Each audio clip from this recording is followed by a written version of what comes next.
عنکبوت novel mega last episode part 3۔ شہر کی بھیڑ، روشنیوں کا ہجوم اور تقریب کا شور پیچھے رہ گیا تھا۔ اب وہ ایک پرسکون ریسٹورنٹ میں بیٹھے تھے۔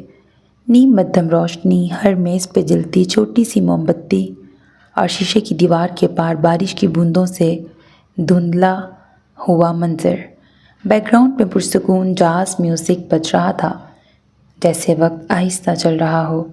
میز پر ابھی ابھی کھانا سرو ہوا تھا، گرم سٹیک سے اٹھتی خوشبو، سائڈ میں سجا ہلکا سا سلاد اور فجر کے سامنے بھاپ اڑاتی سوپ کی پلیٹ۔ ولی اپنی بھوری اونی شرٹ میں ہمیشہ کی طرح اچھا لگ رہا تھا۔ آستینیں کوہنی تک موڑی ہوئی تھیں اور کلائی پہ بندھی گھڑی دھیمی روشنی میں ہلکا سا چمک رہی تھی۔ وہ اسے دیکھ رہی تھی، پھر بول پڑی، کچھ ایڈنبرگ کے بارے میں بتاؤ نا۔ ایڈنبرگ کے ریسٹورنٹ کی خاص بات بھلا کیا ہوتی ہے؟ سٹیک کا ٹکڑا کاٹتے ہوئے وہ ہولے سے بولی۔ فجر نے ذرا مسکراتے ہوئے پلکیں جھکائیں۔ کیا؟ اس کی آنکھوں میں ایک چمک سی آ گئی، وہ چمک جو دور کے اپنے وطن کو یاد کرنے سے آتی ہے۔ وہاں کے ریسٹورنٹ صرف کھانے کے لیے نہیں ہوتے بلکہ ایک کہانی سنانے کے لیے ہوتے ہیں۔ ہر ڈش کے پیچھے تاریخ، ہر ذائقے کے پیچھے روایات اور سب سے بڑھ کے وہاں کا سکون۔ فجر نے دلچسپی سے جھک کر پوچھا، پاکستان اور وہاں کے ریسٹورنٹ میں کیا فرق ہے؟ یہاں شور ہے، تیزی ہے، جیسے سب جلدی میں ہیں۔ وہاں لوگ وقت نکال کے کھانے آتے ہیں، گھنٹوں بیٹھ کے باتیں کرتے ہیں، کھڑکی سے باہر دیکھتے ہیں، جیسے کھانا صرف جسم نہیں روح کو بھی سیراب کرتا ہو۔ وہ اسے دیکھے گئی، اس کی آنکھوں کی وہ چمک محسوس کر رہی تھی جو شاید صرف ایڈنبرگ کا ذکر ہی جگا سکتا تھا۔ کیا تمہیں اسکاٹ لینڈ یاد آتا ہے؟ ولی کا کانٹا پلیٹ کے کنارے پہ رکا اور وہ چند لمحے خاموش رہا، پھر دھیمی آواز میں بولا، وہ میرا ملک ہے، میرا شہر ہے، میں نے وہاں زندگی گزاری ہے، تو کیا میں اسے بھول سکتا ہوں؟ اس کے جواب پر فجر کے چہرے پہ ہلکا سا تاسف ابھرا۔ وہ اپنا سب کچھ چھوڑ کر یہاں بیٹھا تھا، اس کا ملک، اس کے شوق، اس کے مقاصد، وہ سب چھوڑ کے بیٹھا تھا۔ تمہیں یہاں خوار ہونا برا لگتا ہوگا؟ سوال تھا یا تبصرہ؟ اس نے آہستہ سے ہنس کر سر جھکایا، پھر محبت سے نظر اٹھا کے کہا، جس دن تم میرا ہاتھ تھام کر جوزف پیلس میں قدم رکھو گی، ساری تکلیفیں مرہم بن جائیں گی۔ چند لمحوں کے لیے خاموشی چھا گئی۔ ریسٹورنٹ کے کسی کونے سے برتنوں کی ہلکی سی کھنک سنائی دی، باہر بارش کی بوندیں شیشے سے ٹکرا رہی تھیں۔ دونوں کے ذہن میں ایک ہی سوال گونج رہا تھا، وہ یہاں ہمیشہ نہیں رہ سکتا، اور فجر اپنا بزنس چھوڑ کے کیسے جا سکتی ہے؟ تم نے بتایا نہیں تمہارے گولز کیا ہیں؟ پتہ نہیں کیوں کھانے سے دل اچاٹ ہو گیا۔ بہت سارے ہیں۔ وہ کھانا چھوڑ کر اس کی جانب متوجہ ہوا۔ یقیناً وہ اسکاٹ لینڈ میں ہی پورے ہوں گے۔ اس کے سوال پر وہ دھیرے سے ہنس دیا۔ بہت کچھ کرنا ہے فجر، میں سب یہاں رہ کر تو نہیں کر سکتا نا۔ وہ پہلی بار اس موضوع پہ کھل کے بات کر رہا تھا۔ اس کی بات سن کے فجر نے گہرا سانس لیا۔ تمہیں یقین ہے میں تمہارے ساتھ چلوں گی؟ ولی نے کانٹا پلیٹ میں رکھ کر سیدھا اس کی آنکھوں میں دیکھا۔ کیا تم نہیں جانا چاہتی؟ فجر کی پلکیں جھکیں، آواز مدھم ہو گئی۔ مجھے جانے میں کوئی مذائقہ نہیں، مگر میرا بزنس یہاں ہے، میں یہ سب چھوڑ کے کیسے چلی جاؤں گی؟ کمزور لہجے میں کہا۔ بریکٹ کہیں اسے پتہ نہ چل جائے کہ وہ دل ہی دل میں کتنی الجھی ہوئی تھی۔ ولی نے چند لمحے بس اسے دیکھا، جیسے کسی گہری سوچ میں ہو، پھر نرمی سے گویا ہوا، اس کا حل ہے میرے پاس۔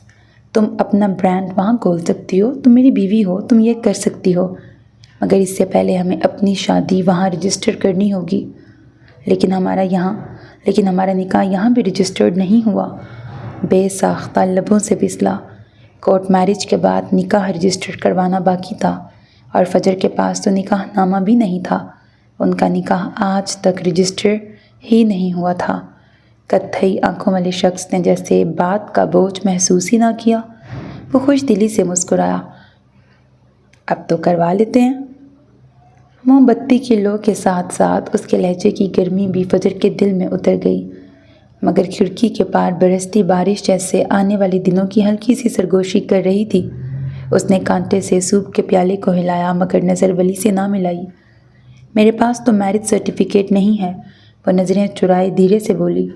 وہ دونوں کوہنیوں پر جھک کر ذرا قریب ہوا اور گہری نظروں سے دیکھتے ہوئے کہا، میرے پاس ہے۔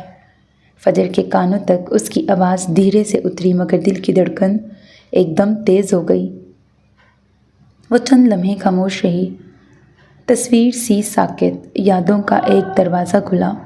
جب انہوں نے کورٹ میرج کی تھی تب اس کے دل میں اس رشتے کے لیے کوئی خاص احساس نہ تھا، صرف رسمی سی بات تھی۔ مگر اب تو وہ ہر جہان میں اسے ہی چنتی۔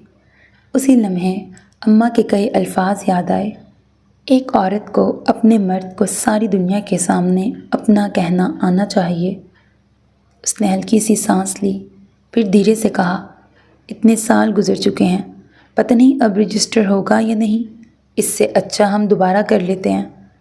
ولی کی آنکھوں میں ایک ہلکی سی مسکراہٹ ابھری، جیسے وہ کچھ جان گیا ہو، مگر پھر بھی اس نے اگلا جملہ آہستہ سے پھینکا، کیا؟ جان بوجھ کر انجان بنا۔ فجر کی نظریں اس پر جمی رہیں۔ شادی؟ سب کی موجودگی میں، سب کے سامنے، پوری دنیا کے سامنے؟ اس کے لہجے میں ایک مضبوطی تھی، جیسے برسوں کے بعد کوئی فیصلہ دل سے نکلا ہو۔ وہ کچھ لمحے خاموش رہا، گہری آنکھوں سے اسے دیکھتا رہا۔ شاید وہ اس کے عزم کو پرکھ رہا تھا۔ یہ خاموشی فجر کو بے چین کرنے لگی۔ کیا تم یہ کر سکتے ہو؟ سرخ ہوتے رخسار لیے پوچھا۔ پہلی بار تو پوچھنا اتنا مشکل نہیں تھا، کم بخت اب کیوں دل دھڑک رہا تھا؟ ہتھیلیوں میں پسینے اتر آئے۔ کیا؟ اس نے جیسے سوال کو سن کر بھی دوبارہ سننا چاہا۔ شرارتی نظروں سے اسے دیکھے گیا۔ شادی؟ کیا تم مجھ سے شادی کر سکتے ہو؟ پلکیں لرز اٹھیں۔ اس بار وہ ہنس دیا۔ اس کی مسکراہٹ میں خوشی، حیرت اور محبت سب ملا کر ایک نرم روشنی سی تھی، چہرے پر جیسے بہار آ گئی ہو، مانو چاروں طرف پھول کھل گئے ہوں۔ پھر وہ ذرا اس کی جانب جھکا۔ ہاں، میں تم سے شادی کر سکتا ہوں، مجھے کوئی مسئلہ نہیں۔ اس نے آہستگی سے میز پہ رکھے فجر کے ہاتھ پہ اپنا ہاتھ رکھ دیا۔ دونوں ہاتھوں کے بیچ کی وہ گرمی الفاظ سے زیادہ کہہ رہی تھی۔ کھڑکی کے اس پار کا آسمان ہلکے بادلوں میں لپٹا ہوا تھا، مگر اس لمحے چاند نے جیسے ان کی خوشی دیکھ کر مسکرا دیا ہو۔ ریسٹورنٹ سے نکلتے ہوئے بارش ہلکی بوندا باندی میں بدل چکی تھی۔ وہ چھتری تھامے ہوئے تھا اور فجر اس کے ساتھ قدم ملا رہی تھی۔ شہر کی بھیگی سڑکوں پر لیمپ پوسٹ کی زرد روشنی پانی میں جھلک رہی تھی۔ ولی نے گاڑی کا دروازہ کھولا اور فجر کو اندر بٹھا دیا۔ وہ کچھ کہے بغیر مسکرائی، جیسے دل میں کوئی راز چھپا ہو۔ گھر پہنچ کر بھی اس کے دل کی دھڑکن معمول پر نہیں آئی۔ وہ اسے چھوڑ کے چلا گیا تھا، کچھ ضروری کام کرنے تھے، جبکہ فجر کو کچھ وقت اکیلے چاہیے تھا۔ کمرے میں آ کے اس نے اپنا بیگ صوفے پہ رکھا، جوتے اتارے، مگر ہاتھ سیدھا فون کی طرف گیا۔ اسکرین پہ فلک کا نام دیکھتے ہی لبوں پر بے اختیار مسکراہٹ آئی۔ فون بجتے ہی دوسری طرف سے اس کی خوش آواز سنائی دی، آج تو تم نے جلدی کال کر لی، کہو کیسی رہی تقریب؟ وہ جیسی بھی ہوتی تھی اس سے ہمیشہ ہنستے مسکراتے بات کرتی تھی۔ فجر نے لمحہ بھر کو خاموشی اختیار کی، پھر دھیرے سے بولی، فلک، میں سمجھ نہ آیا جیسے بات کیسے شروع کرے۔ میں تمہیں کچھ بتانے والی ہوں اور یہ میں سب سے پہلے تمہیں بتا رہی ہوں۔ فلک کا لہجہ فوراً سنجیدہ ہو گیا، مگر اس میں ایک شرارت بھی چھپی تھی۔ کیا تم رخصتی کے لیے مان گئی ہو یا ولی کو پکا پاکستانی بنا کے چھوڑو گی؟ یہ سنتے ہی اس کے ہونٹوں پر ہلکی سی ہنسی آئی، مگر آنکھوں میں نمی تیر گئی۔ فلک، میرا مطلب ہم شادی کر رہے ہیں۔ چند لمحے کے لیے دوسری طرف خاموشی چھا گئی، جیسے فلک نے یہ جملہ سمیٹنے کے لیے سانس روک لی ہو۔ پھر اچانک فون کے اسپیکر میں ایک چیخ گونجی، کیا واقعی؟ کیا تم سچ میں؟ اوہ خدایا! اس کی خوشی دیدنی تھی۔ فجر نے ہنستے ہوئے فون کان سے ذرا دور کیا۔ وہ خوشی سے چلا رہی تھی، یہ تو وہ لمحہ ہے جس کا میں کب سے انتظار کر رہی تھی۔ تم جانتی ہو نا، تم نے میرے دل کی سب سے بڑی خواہش پوری کر دی، تمہیں دلہن بنے دیکھنا۔ فجر نے آہستگی سے پلکیں جھپکیں جیسے دل کی دھڑکن کے ساتھ کوئی پرانا زخم بھی ہلکا سا بھر گیا ہو۔ میں نے سوچا سب سے پہلے تمہیں بتاؤں کیونکہ تم جانتی ہو یہ فیصلہ میرے لیے کتنا بڑا ہے۔ دوسری جانب فلک کی ہنسی تھوڑی بھیگ گئی، وہ سب بھول گئی، نہ اسے رجب کا کچھ یاد رہا اور نہ رئیس کا۔ وہ یہ باتیں کر کے فجر کا دل خراب نہیں کرنا چاہتی تھی۔ ہاں میں جانتی ہوں محبت سے دور بھاگنے والی لڑکی جب محبت کی شادی کرتی ہے تو کیسا محسوس ہوتا ہے۔ فجر تم خوش ہو نا؟ فجر نے کھڑکی کے پار بھیگتی رات کو دیکھا۔ ہاں میں خوش ہوں، اور یہ خوشی میں تمہارے ساتھ سب سے پہلے شیئر کیے بغیر رہ نہیں سکتی تھی۔ تم نے بہت اچھا کیا کہ بتایا۔ وہ بے تحاشا خوش تھی۔ میں چاہتی ہوں کہ جب تم شادی کا جوڑا پہنو سب سے پہلے گلے ملنے والی میں ہوں، سن لیا نا؟ وہ حق جتاتے ہوئے بولی۔ اس کے لبوں پر ایک پرسکون مسکراہٹ آئی۔ ہاں سن لیا۔ فلک کے رائٹر دماغ نے لمحوں کے اندر اندر اس کی شادی کی پوری پلاننگ کر لی، اور اب وہ اسے بتا رہی تھی کہ کب کب کیا کرنا ہے، اور فجر بنا اعتراض کیے سنے جا رہی تھی۔ یہ بہت خوبصورت لمحہ تھا جس میں محبت، اعتماد اور دوستی کی گہرائی بول رہی تھی۔ لاہور کی صبح ابھی پوری طرح بیدار بھی نہیں ہوئی تھی۔ سرمئی آسمان خوابناک لگ رہا تھا اور فضا میں ایک خنکی سی گلی تھی۔ وہ نیچے لان کی کھڑکی کے پاس بچھی کرسی پہ ساکت بیٹھی تھی، جیسے خود بھی اس منظر کا حصہ ہو۔ درختوں پر پرندے ایک نئی صبح کا گیت گا رہے تھے، مگر ان کی چہچہاہٹ اس کے اندر کے شور کو دبا نہیں پا رہی تھی۔ دل پہ ایک عجیب سا بوجھ تھا جو رات بھر کی کروٹوں کے باوجود ہلکا نہ ہو سکا۔ ایک خوف تھا، ایک انجانا خوف، اور اسی خوف دور کرنے کے لیے وہ جلدی اٹھ گئی تھی، آفس جانے سے پہلے وہ یہ خوف ختم کرنا چاہتی تھی۔ میز پہ پڑا فون اس کی طرف دیکھ رہا تھا جیسے ایک امتحان ہو۔ اس نے ایک لمبی کانپتی ہوئی سانس لی اور فون اٹھا لیا۔ انگلیاں اسکرین پر بے جان سی حرکت کرنے لگیں۔ بلاکر اس نے ہمت مجتمع کی اور ایک شناسا نمبر ملایا۔ یہ بشارت عالمگیر کا نمبر تھا جو اس نے فلک سے لیا تھا تاکہ اماں سے رابطہ کر سکے۔ بیل جا رہی تھی۔ ہیلو، دوسری طرف سے بشارت کی آواز ابھری۔ اس نے اپنا گلا صاف کیا، آواز کو ٹوٹنے سے بچاتے ہوئے۔ میں فجر ہوں، کیا اماں سے بات ہو سکتی ہے؟ چند لمحوں کی خاموشی کے بعد فون اماں کو تھمایا گیا۔ پھر وہی مانوس مگر برف جیسی سرد آواز سماعت سے ٹکرائی جس نے ہمیشہ اس کی روح کو زخمی کیا تھا۔ ہیلو، خیریت ہے؟ اماں کی آواز میں نہ کوئی اپنائیت تھی نہ کوئی گرم جوشی، بس ایک رسمی سوال جیسے کسی اجنبی سے پوچھا گیا ہو۔ فجر نے اپنی آنکھیں مضبوطی سے بند کر لیں۔ اماں، مجھے آپ کو ایک ضروری بات بتانی تھی۔ اس کی آواز میں التجا اور خوف کی ملی جلی کیفیت تھی۔ لندن کے پروڈکشن ہاؤس سے ڈیل کرنے والی فجر معراج اپنی ماں کے سامنے کپکپاہٹ کا شکار تھی۔ بولو۔ لہجہ سپاٹ اور بے تاثر تھا، ہر لفظ جیسے دل پہ ہتھوڑے کی طرح برس رہا ہو۔ اس نے اپنی ساری ہمت اپنے حلق میں جمع کی۔ اماں، میں ولی سے شادی کرنا چاہتی ہوں۔ میں چاہتی ہوں کہ یہ شادی سب کی موجودگی میں ہو۔ اس نے آخری جملہ کہتے ہوئے اپنی سانس روک لی جیسے کسی معجزے کی منتظر ہو۔ مجھے کیوں بتا رہی ہو؟ پہلے مجھ سے پوچھ کے کی تھی۔ کیونکہ میں آپ کی خوشی سے کرنا چاہتی ہوں، آپ کی موجودگی میں، وہ فوراً بولی۔ دوسری طرف گہری سناٹے بھری خاموشی چھا گئی۔ پھر جو آواز ابھری وہ پہلے سے زیادہ سرد اور تیز دھار تھی۔ بیٹیوں کی شادی پر خوشی تب ہوتی ہے جب ان سے محبت ہو۔ مجھے تم سے کبھی محبت نہیں رہی فجر، تمہیں جو ٹھیک لگتا ہے کرو، میں نہیں آؤں گی۔ یہ الفاظ نہیں تھے، پگھلا ہوا سیسا تھے جو اس کے کانوں میں انڈیل دیا گیا تھا۔ فجر کی سانس جیسے سینے میں ہی کہیں اٹک گئی، چہرے کی ساری رونق، آنکھوں کی آخری چمک بھی بجھ گئی، اس کا وجود کرچی کرچی ہو گیا۔ وہ ساکت رہ گئی، آواز بھرا گئی، الفاظ ٹوٹنے پھوٹنے لگے۔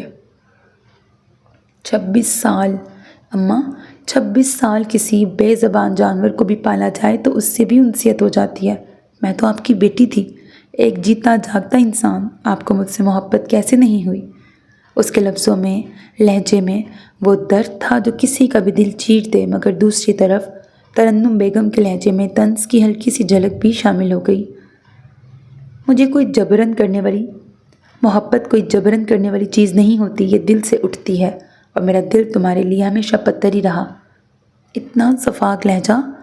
اس کے ہاتھ میں پکڑا فون لرزنے لگا، آنکھوں میں آنسوؤں کا ایک سمندر ٹھاٹھے مار رہا تھا۔ دل کو کسی نے 1000 آریوں تلے رکھ کے چیر دیا۔ کیوں اماں، کیوں نہیں ہوئی آپ کو مجھ سے محبت؟ سوال جائز تھا، جواب ندارت۔ میرا قصور کیا ہے؟ بچپن میں آپ کے ایک اشارے پہ دوڑتی تھی، آپ کی توجہ کی ایک نظر کے لیے ترستی تھی، آپ کی آنکھوں میں ذرا سی مسکراہٹ دیکھنے کے لیے ہر حکم مانتی تھی۔ کیا وہ سب بے معنی تھا؟ کیا آپ کو کبھی کچھ محسوس نہیں ہوا؟ حلق میں اذیت کا گولا سا اٹک چکا تھا۔ قصور؟ اماں نے ایک حقارت بھری سانس لی۔ تمہارا وجود ہی میرے لیے ایک بوجھ تھا، اور بوجھ سے محبت نہیں کی جاتی فجر، اسے صرف ڈھویا جاتا ہے۔ ان الفاظ نے فجر کے وجود کو اندر تک چیر دیا۔ ایسا لگا جیسے کسی نے اس کی روح پہ تیزاب ڈال دیا ہو۔ اس نے اپنے ہونٹ سختی سے بھینچ لیے۔ آپ نے کبھی ایک لمحے کے لیے سوچا کہ جب سے میں نے ہوش سنبھالا ہے، اس دن سے آج تک میں نے آپ سے صرف ماں کی نظر چاہی؟ میں نے چاہا کہ آپ ایک بار محبت سے میرے ماتھے پہ بوسہ دیں، مگر آپ کے لیے میں ہمیشہ ایک ناپسندیدہ مہمان ہی رہی۔ بڑی بدنصیبی ہے ماؤں کا بے رحم ہو جانا، اور یہ بدنصیبی اس کے حصے میں آئی تھی۔ وہ ہونٹ نیچے سسکیوں کا گلا گھونٹ رہی تھی۔ میں تم سے جھوٹ نہیں بول رہی، یہی سچ ہے، اور تمہیں اسے قبول کرنا ہی ہوگا۔ میں نہیں آؤں گی۔ تمہیں اپنا گھر بسانے کی پوری اجازت ہے۔ اماں کی آواز اب کچھ تھکی ہوئی محسوس ہوئی، مگر اس کی سختی میں کوئی کمی نہ آئی۔ چند لمحوں کے لیے دونوں طرف موت جیسا سناٹا طاری رہا۔ فجر کے ہاتھ برف کی طرح ٹھنڈے ہو گئے، دل کی دھڑکن جیسے تھم سی گئی۔ پھر اس نے ایک ہاری ہوئی ٹوٹی ہوئی آواز میں کہا، ٹھیک ہے اماں، میں آپ کو مجبور نہیں کروں گی۔ اس نے فون بند کر دیا، مگر اندر ایک ایسا زخم کھل گیا تھا جو شاید کبھی نہ بھر پاتا۔ صبح کی روشنی پھیل رہی تھی، مگر اس کا چہرہ ایسا بے نور اور ویران تھا جیسے برسوں کا بوجھ اس کے پلکوں پہ آ ٹکا ہو اور روح کسی گہری تاریک کھائی میں گر گئی ہو۔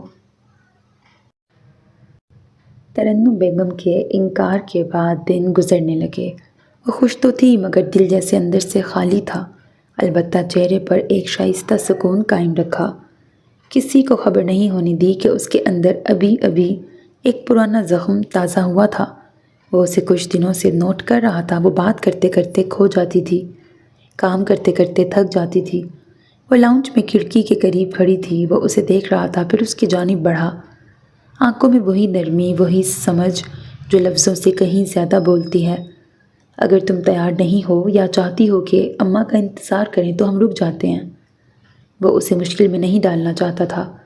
فجر نے لمحہ بھر کو پلکیں جھپکیں، گہرا سانس لیا، پھر سیدھی اس کی آنکھوں میں دیکھا۔ نہیں، وہ کبھی نہیں آئیں گی، میں انہیں جانتی ہوں۔ پھر ہولے سے مسکرائی۔ میں اب اپنی زندگی ان لوگوں کے ساتھ گزارنا چاہتی ہوں جو مجھ سے محبت کرتے ہیں، نہ کہ وہ جنہوں نے مجھے محبت کے لیے ہمیشہ ترسایا۔ وہ اعتماد سے بولی تو ولی کے ہونٹوں پر ایک مختصر مگر دل سے نکلا ہوا مسکراہٹ کا سایہ آیا۔ اگر تمہیں لگے تم یہ نہیں کر سکتی تو بتا دینا، ہم یہ شادی روک دیں گے، مجھے کوئی مسئلہ نہیں ہے، سمجھ آ گئی نا؟ اس کے گال کو سہلاتے ہولے سے کہا۔ تو شال لپیٹے کھڑی فجر نے اسبات میں سر ہلایا۔ لنچ کا کیا ارادہ ہے؟ گہرائی سے سانس لیتے اس نے بات بدلی۔ آج فلک آ رہی ہے، میں نے بانو سے کہہ دیا ہے، وہ تیاری کر لے گی۔ اس نے بھی مسکرا کر جواب دیا تو ولی کو اس کے مسکرانے پر حوصلہ ہوا۔ اور پھر دوپہر ڈلتے ہی لاؤنج میں ایک مختصر سا منظر تھا۔ لکڑی کی میز پر لیپ ٹاپ کھلا تھا، چاروں طرف رنگ برنگے کاغذ اور کچھ سیمپل پھیلے ہوئے تھے۔ فلک ہمیشہ کی طرح جوش سے بھری ہوئی فجر کو مختلف ڈیزائن دکھا رہی تھی۔ دیکھو، یہ عام سا نہ ہو، تمہاری شادی ہے، کارڈ ایسا ہونا چاہیے کہ لوگوں کو یاد رہ جائے۔ اس نے ہلکے نیلے رنگ کے خاکے کی طرف اشارہ کیا۔ فجر نے ہلکی مسکراہٹ کے ساتھ لیپ ٹاپ اسکرین پر نظر ڈالی۔ ویسے سب سے پہلے کارڈ کس کو جائے گا؟ اس نے چمکتی آنکھوں سے پوچھا۔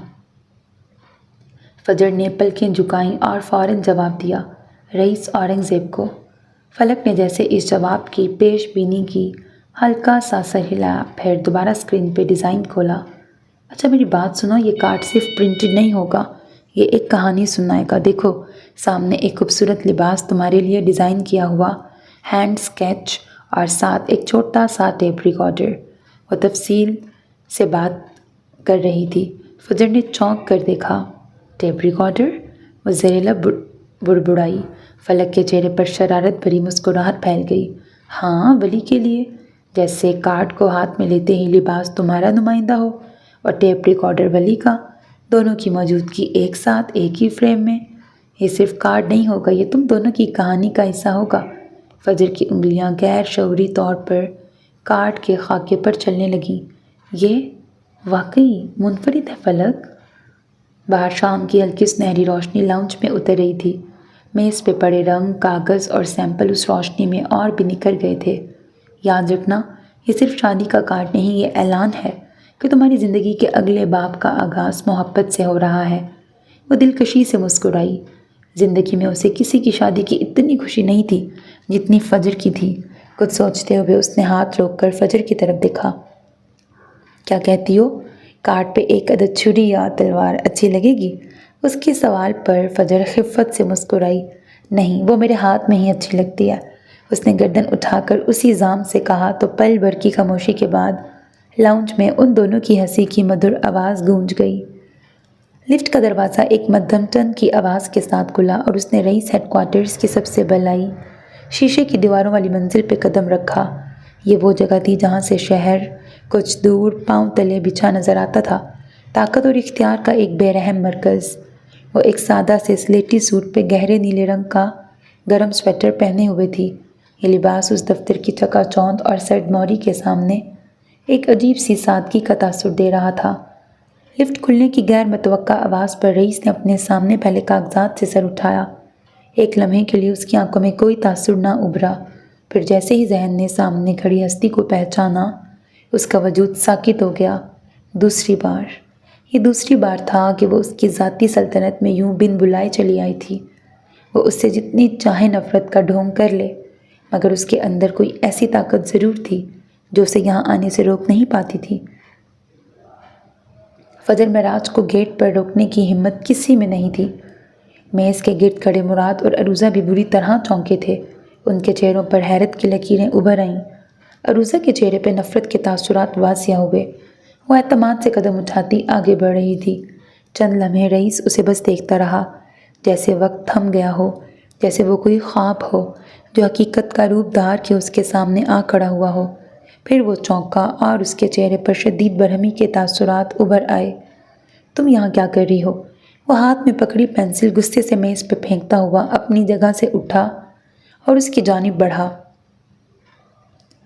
جبکہ مراد اور عروضہ اپنی جگہ مجسموں کی طرح ساکت کھڑے تھے۔ فجر کی اس اچانک آمد پر ان کی حیرت ابھی تک نہیں ٹوٹی تھی۔ میں آپ کو یہ دینے آئی تھی، اس نے دھیمے مگر مضبوط لہجے میں کہتے ہوئے ہاتھ میں پکڑا خوبصورت کارڈ رئیس کے سامنے کیا۔ وہ قہر بھری نگاہوں سے اسے دیکھ رہا تھا، لیکن اس کی آنکھوں کی پتلیاں بے اختیار پھیل گئیں۔ اس کا چہرہ جو غصے سے تمتما رہا تھا، فجر کے چہرے پہ نظر پڑتے ہی ایک لمحے کو پیلا پڑ گیا۔ اس کے چہرے کی معصومیت پہلے سے کہیں زیادہ گہری محسوس ہوئی۔ کیا ہے یہ؟ اس نے کارڈ کو دیکھا مگر اسے لینے کے لیے ہاتھ آگے نہیں بڑھایا۔ آواز میں سرد بیگان کی تھی۔ اس نے بنا کچھ کہے خاموشی سے اس کے پہلو سے گزر کر وہ قیمتی کارڈ اس کی وسیع آبنوسی میز پہ رکھ دیا۔ شادی کا کارڈ ہے۔ کس کی شادی؟ مراد بے اختیار بول پڑا۔ اس کے لہجے میں صریحاً حیرت ابھری۔ رئیس وہیں کھڑا رہا، پینٹ کی جیبوں میں ہاتھ ڈالے۔ اس کی پشت اب ان تینوں کی جانب تھی۔ میں اور ولی شادی کر رہے ہیں۔ یہ ایک جملہ کسی ہتھوڑے کی طرح برسا اور رئیس کو لگا جیسے دفتر کی چھت آہستہ آہستہ نیچے آ رہی ہو۔ اس کا وجود کچھ چلنے کے لیے، پینٹ کی جیبوں میں قید اس کے ہاتھوں کی انگلیاں بے اختیار لرز اٹھیں۔ وہ شادی شدہ تھے، یہ حقیقت وہ جانتا تھا، مگر اس کا یوں سب کے سامنے اعلان سن کے دل میں درد کی ایک تیز ٹیز کیوں اٹھی تھی؟ مراد حیرت زدہ تھا، جبکہ عروضہ کے چہرے کی رنگت مزید گہری ہو گئی۔ اس کے تاثرات سخت اور ناقابل فہم تھے۔ ہمیں اپنی شادی رجسٹر کروانی تھی، مگر کورٹ میرج رجسٹریشن کی ضلالت سے بہتر ہے کہ ہم سب کے سامنے عزت سے نکاح کریں۔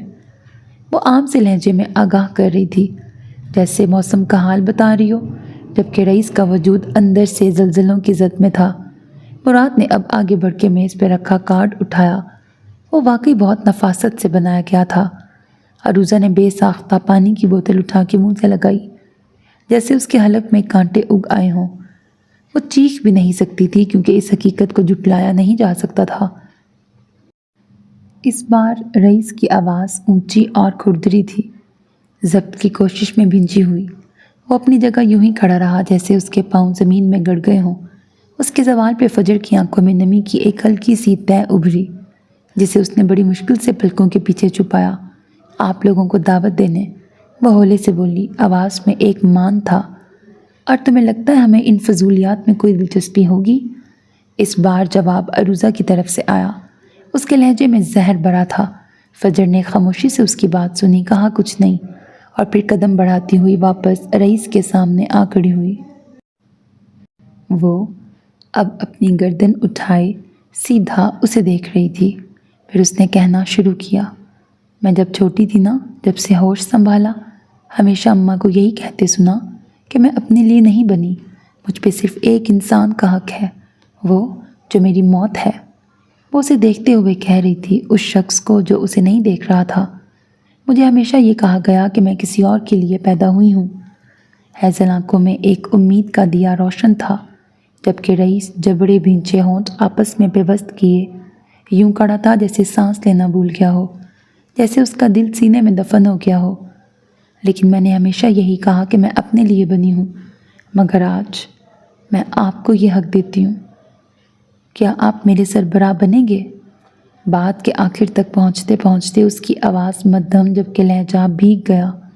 رئیس نے بے ساختہ اسے دیکھا۔ اس کی آنکھوں میں شدید حیرانی ابھری، بھویں سکڑ گئیں۔ وہ جانتی بھی تھی وہ کیا کہہ رہی ہے۔ میرا کوئی نہیں ہے سوائے آپ لوگوں کے، تو کیا آپ اپنا حق استعمال کریں گے؟ کیا آپ ایک سربراہ کی حیثیت سے مجھے ولی کو سونپیں گے؟ وہ کیا مانگ رہی تھی؟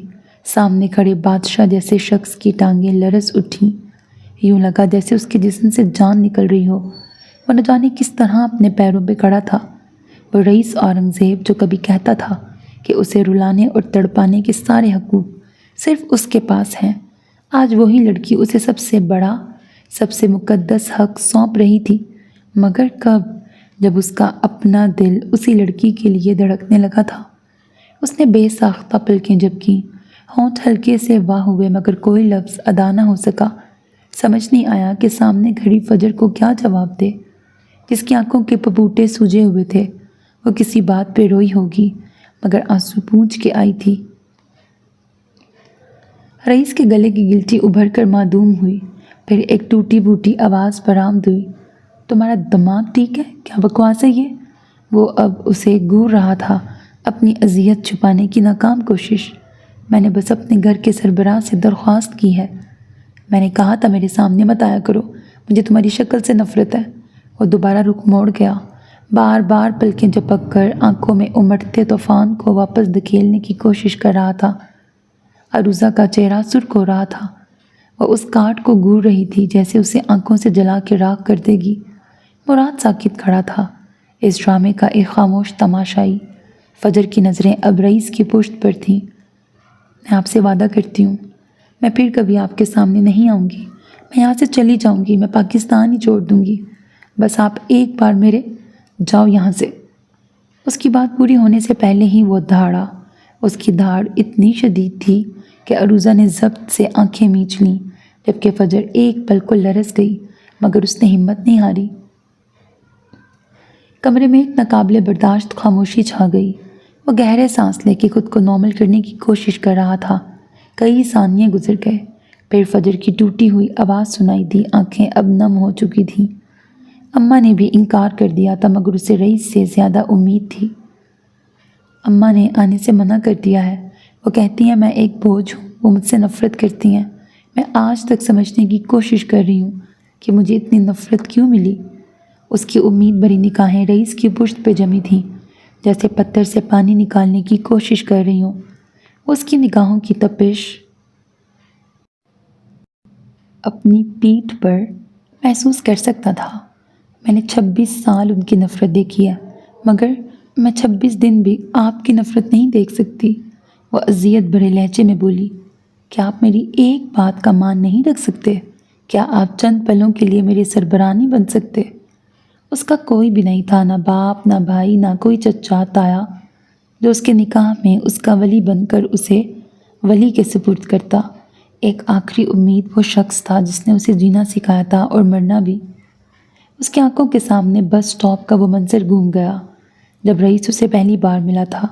وہ اس کے ساتھ بیٹھا، اسے ایک نئے کٹھن سفر کے لیے تیار کر رہا تھا۔ وہ چاہتی وہ ساتھ بیٹھ کے اسے اس کٹھن سفر کے لیے تیار کرے۔ میں بس چاہتی ہوں کہ جب میں یہ نیا سفر شروع کروں تو آپ میرے ساتھ ہوں، آپ میرے ساتھ بیٹھے ہوں، آپ میری ہمت بنیں، آپ میرا حوصلہ ہوں۔ وہ اسے کن کانٹوں بھرے راستے پہ گھسیٹنا چاہتی تھی؟ کیا اسے اس کا اندازہ تھا؟ میں نے تمہیں آپشن دیا تھا کہ کسی ایک کو چن لو۔ وہ ایک جھٹکے سے پلٹا۔ فجر کے لب کپ کپا کے رہ گئے۔ وہ اب بھی قہر بھری نظروں سے اسے گھور رہا تھا۔ آپ کی ہی بات مانی ہے، میں نے پہچان ہی چنی ہے، وہ ہمت کر کے بولی۔ نظریں رئیس کے چہرے پر تھیں۔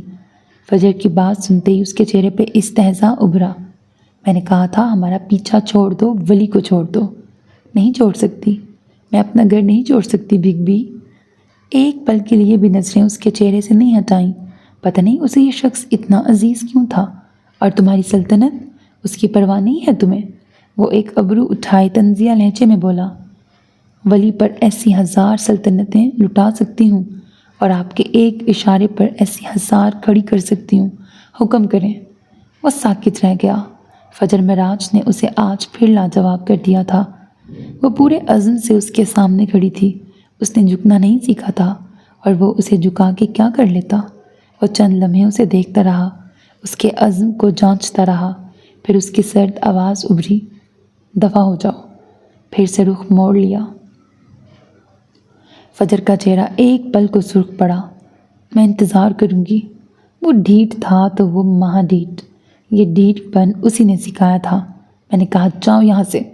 وہ ضبط شدہ لہجے میں داڑا۔ فجر کے اگلے الفاظ اس کے لبوں میں ہی دم توڑ گئے۔ اس نے ایک خالی شکست خوردہ نظر مراد پہ ڈالی۔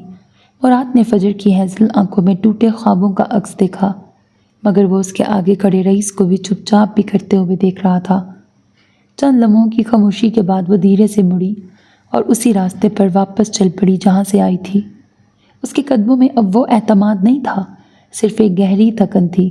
لفٹ کا دروازہ کھلا اور وہ اس میں داخل ہو گئی۔ دروازہ بند ہونے سے پہلے اس نے آخری بار اس دفتر کو دیکھا جہاں اس کی آخری امید بھی دم توڑ گئی تھی۔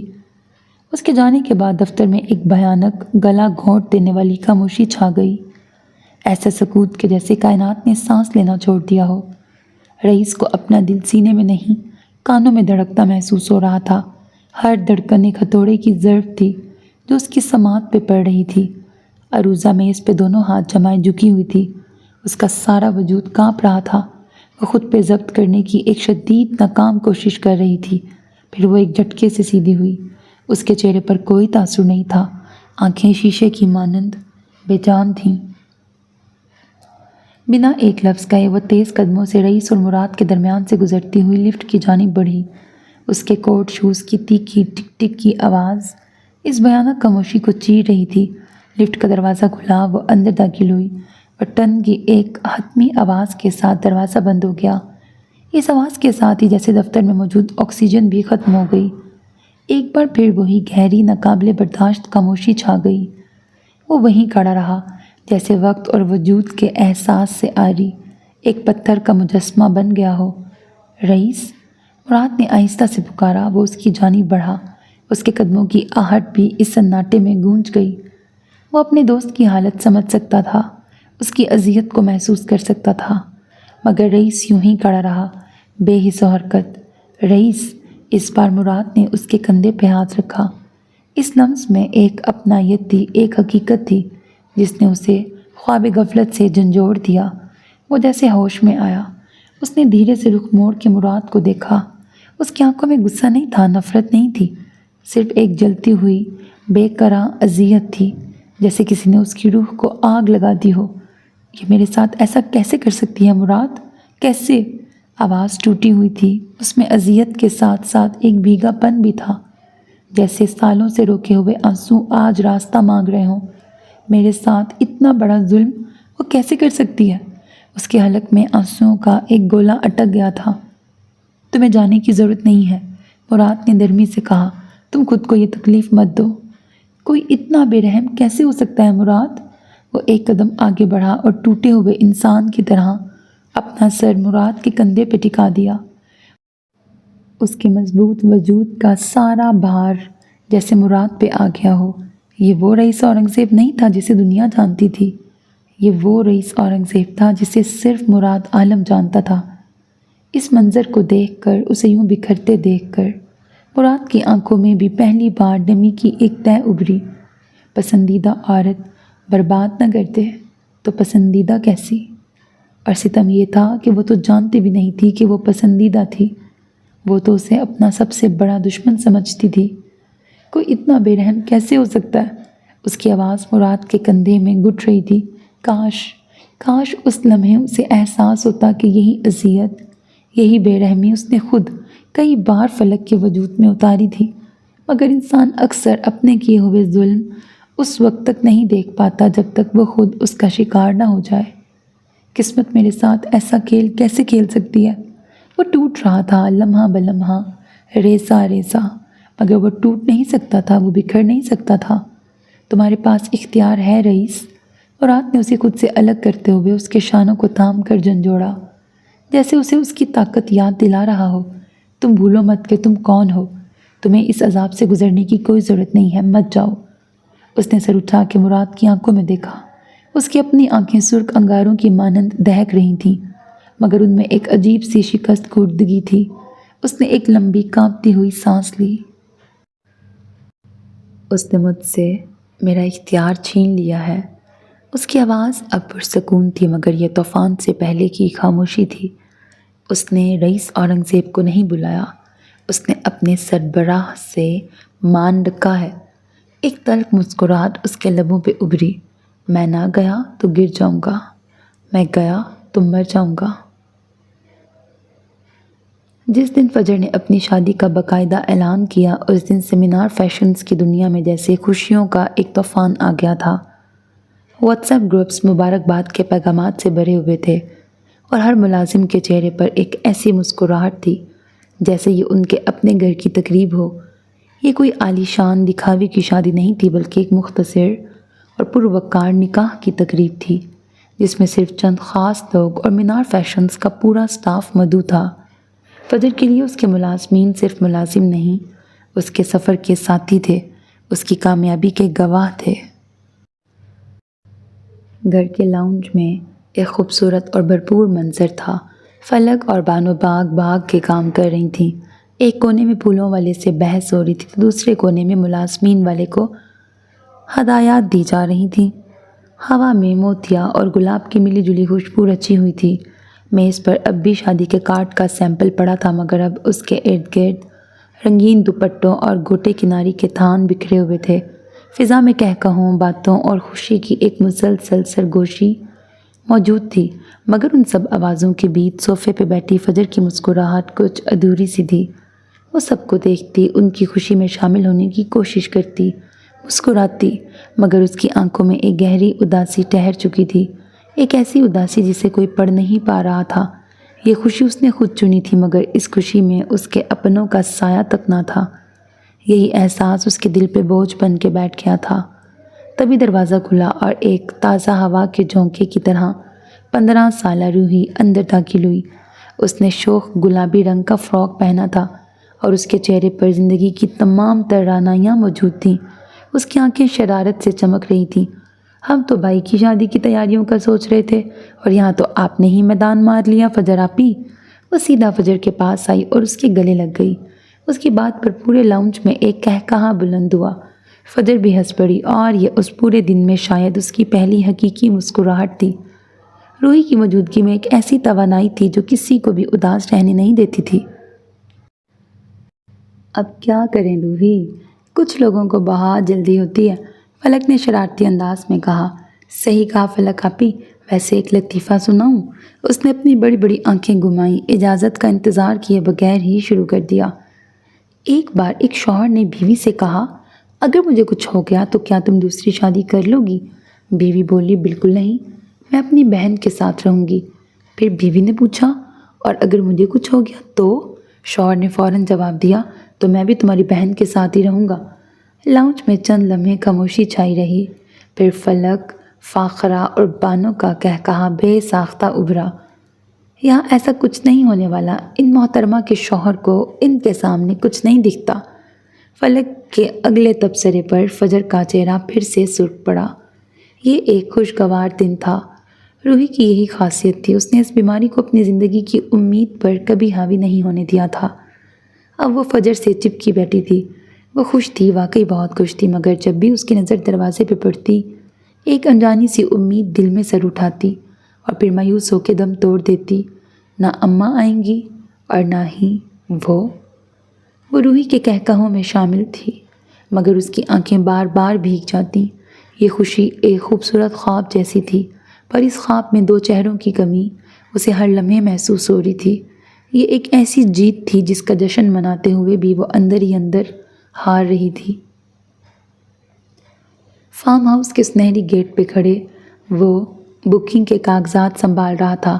کبھی مینیجر سے سجاوٹ کے رنگوں پہ بات کرتا، کبھی فوڈ مینیو کی فہرست چیک کرتا۔ ساتھ کھڑا فخر اس کی مدد کر رہا تھا، مگر ذمہ داری کا بوجھ پھر بھی ولی کے کندھوں پہ تھا۔ عالمگیر خاندان میں سے فلک اور فخر کے سوا کوئی اس کے قریب نہ آیا تھا، یہاں تک کہ وہ پہلا دلہا تھا جسے شادی کی ہر تیاری اپنے ہاتھوں سے کرنی پڑ رہی تھی۔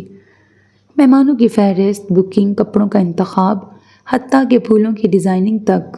فارم ہاؤس کی راہداری میں روشنی کی زرد کرنیں پھیلی تھیں۔ گیٹ کے باہر ہلکی ہوا چل رہی تھی۔ اس نے آخری دستخط کیے اور فخر کے ساتھ باہر نکل آیا۔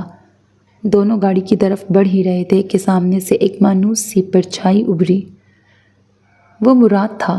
قدموں میں ٹھہراؤ لیے، چہرے پہ ہلکی سی سنجیدگی اور آنکھوں میں گہری مسکراہٹ، جو کبھی کبھی ہی دوسروں کو حوصلہ دیتی تھی۔ ولی قدم روک کے وہیں رک گیا۔ مراد نے بھی قدم روک لیے۔ چند لمحے بس دونوں ایک دوسرے کو دیکھتے رہے، جیسے ان لمحوں میں سب کچھ کہہ دینا چاہ رہے ہوں، مگر الفاظ راستہ نہ پا رہے ہوں۔ پھر مراد آگے بڑھا اور اسے مضبوطی سے گلے لگایا۔ مبارک ہو چھوٹے۔ رئیس کا دکھ اپنی جگہ تھا، مگر وہ اس کے لیے بھی عزیز تھا۔ ولی کے چہرے پر اس پورے عرصے میں پہلی بار ایک مسکراہٹ ابھری، پھیکی سی، تھکی ہوئی، مگر پھر بھی مسکراہٹ۔ مجھے لگا تھا بگ بھی آپ کو بھی نہیں آنے دیں گے، ولی نے دھیرے سے کہا۔ مراد ہولے سے ہنسا اور اس کے کندھے پر ہاتھ رکھ دیا۔ ابھی تو میں صرف تمہارے لیے آیا ہوں، تم خوش نصیب ہو، تمہیں محبت مل گئی۔ مراد کی بات پر وہ پھیکا سا ہنسا۔ اس کی قطعی آنکھوں میں نہ جانے کتنی کہانیاں چھپی تھیں۔ اسے محبت ملی نہیں تھی، اس نے کمائی تھی، اور وہ بھی کن کن اذیتوں، محرومیوں اور طعنوں کے بدلے۔ یہ کوئی نہیں جانتا تھا، کوئی بھی نہیں۔ اس کی آنکھوں میں چھپی کہانیاں یہاں کوئی نہیں جانتا تھا۔ کچھ دیر بعد گاڑیاں سڑک کی دھندلی روشنی میں دھیرے دھیرے دور جا رہی تھیں۔ ہوا میں ایک عجب سا سکوت تھا، جیسے وقت رک کر تماشا دیکھ رہا ہو۔ نکاح کی تقریب میں صرف 3 دن باقی تھے۔ 3 دن بعد کیا ہوگا یہ کسی کو معلوم نہ تھا، شاید خود وقت کو بھی نہیں۔ مہندی کی رات کا کوئی باقاعدہ اہتمام نہیں تھا، نہ لوگ، نہ کوئی دکھاوا۔ گھر کا لاؤنج ایک سادہ مگر پرسکون تقریب کا منظر پیش کر رہا تھا۔ وہ ہلکے رنگ کے ایک عام سے سوٹ میں ملبوس صوفے پر خاموشی سے بیٹھی تھی۔ بانو ہمیشہ کی طرح پھرتیوں سے کام میں لگی ہوئی تھی، جبکہ فلک نے ابھی اس کے ہاتھوں پر مہندی لگائی تھی۔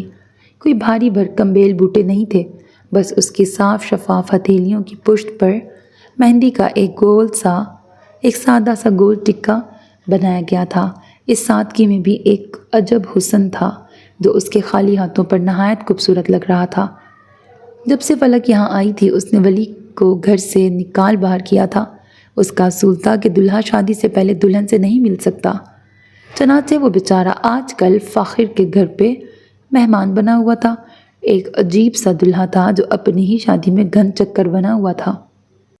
سب سے پہلے صفدر کی والدہ نے آگے بڑھ کر فجر کے ہاتھ میں مہندی لگائی اور دعائیں دیں۔ صفدر کی پوری فیملی وہاں موجود تھی اور وہ خود بھی آیا تھا۔ سفید شلوار قمیض میں وہ باوقار لگ رہا تھا۔ گزرے سالوں نے اس کی شخصیت میں ایک سنجیدہ نکھار پیدا کر دیا تھا۔ اپنی باری آنے پر وہ دھیرے سے چلتا ہوا صوفے پر اس کے قریب آ بیٹھا۔ سامنے میز پر مہندی کا پیالہ رکھا تھا اور فجر کی ہتھیلی پر فاخرہ اور آنٹی کا رکھا ہوا ایک نوٹ موجود تھا جس پر مہندی کا ایک چھوٹا سا نشان لگا تھا۔ ان کے سامنے دو زانوں بیٹھی روحی اپنے موبائل فون سے یہ سارا منظر فلما رہی تھی۔ تم ہمیشہ میرے ساتھ زیادتی کرتی ہو۔ میری شادی 1 ہفتے بعد ہے اور تم نے پہلے ہی ساری لائم لائٹ لوٹ لی۔ وہ مصنوعی خفگی سے بولا تو فجر کے لبوں پر ایک پھیکی سی مسکراہٹ ابھری۔ میری شادی تمہارے بعد ہوتی تب بھی میں ہی لائم لائٹ لوٹتی، نرگسی آدمی۔ سالوں بعد اس نے اسے اس پرانے نام سے پکارا تھا۔ صفدر کے دل میں ایک عجیب سا احساس اٹھا۔ وہ اس تقریب میں آنا نہیں چاہتا تھا مگر پھر بھی خود کو روک بھی نہیں پایا تھا۔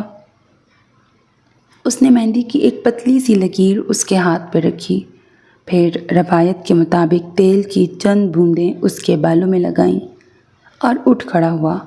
وہ چند قدم آگے بڑھا ہی تھا کہ نہ جانے کیا سوچ کے رک گیا۔ پھر وہ پلٹا اور اسے دیکھا جو اپنوں کی بے رخی پر اندر سے ٹوٹ چکی تھی مگر مضبوطی سے بیٹھی تھی۔ پھر اس کا ہاتھ بے اختیار اٹھا اور دھیرے سے فجر کے سر پہ آ ٹھہرا۔ وہ ساکت رہ گئی۔ اس کے لمس میں ایک ایسی اپنائیت تھی جس کی اسے توقع نہیں تھی۔ اس نے چہرہ اٹھا کر شدید حیرانی سے صفدر کو دیکھا۔ تم نے کہا تھا تم بھائی نہیں بناتی اور میں نے کہا تھا کہ میں بن جاتا ہوں۔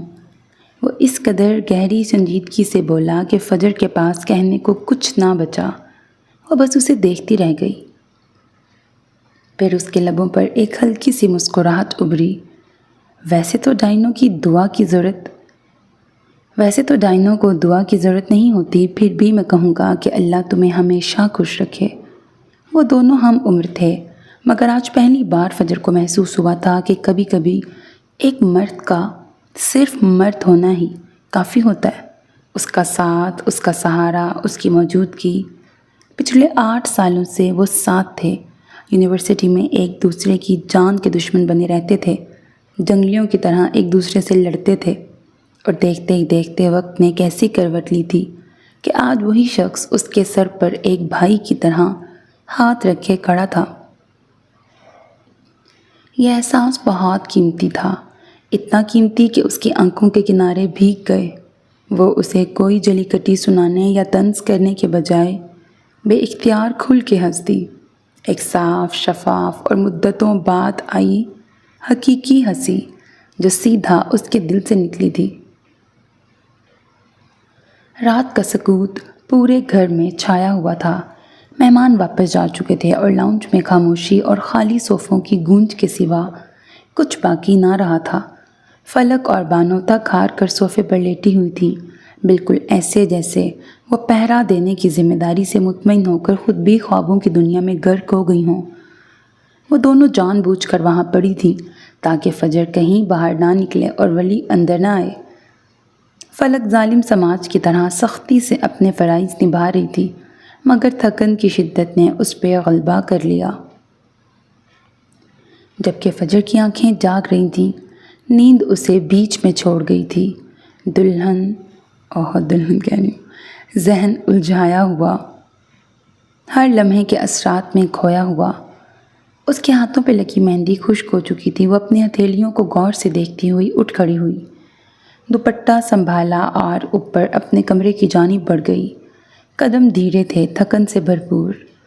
جیسے ہی اس نے کمرے میں قدم رکھا اور دروازہ بند کیا، ایک دھیمی مگر گھٹی ہوئی آواز کے ساتھ کمرے کی ہوا کانوں میں گونجی، ہیلو جانم۔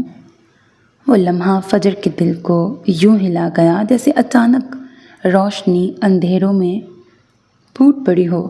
دل اچھل کر حلق میں آ گیا۔ وہ کھڑکی کے قریب رکھے صوفے پہ بیٹھا تھا۔ ڈرا دیا مجھے، اس نے خفگی سے کہا۔ نظریں ولی پر جمائیں، دل کی دھڑکن کو ہر لفظ کے ساتھ محسوس کیا جا سکتا تھا۔ اس نے ایک نظر فجر پہ ڈالی، پھر اٹھ کر قدم بڑھائے، خاموشی کے ساتھ اس کے قریب پہنچا۔